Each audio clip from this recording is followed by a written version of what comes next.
The blinking green light on your Rogers Ignite router, such as the XB6, XB7, or XB8 models, typically indicates data activity. This means the router is processing information locally, but if you have no internet access, it suggests the router isn't properly connected to the internet. This is a common issue, especially during peak hours. It often occurs due to modem synchronization failures or temporary ISP side outages that disrupt the connection. The quickest fix is a reboot. Unplug your router from the power source for 30 to 60 seconds, then plug it back in. This process clears the cache and resets the IP lease, often resolving temporary glitches. If rebooting doesn't work, check all cable connections.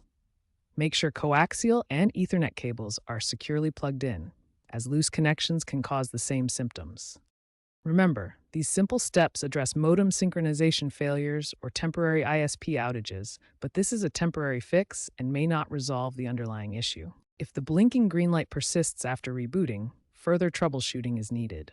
Access your router's admin panel by typing 192.168.0.1 into a web browser. From there, you can run diagnostics, check signal strength, and view event logs for errors like DHCP timeout or upstream channel issues.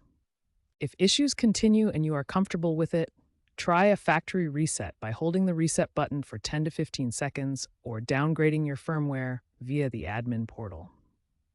Another potential solution, used during the Ontario outage case in March 2025, involves manual MAC address cloning, copying the modem's address to the router.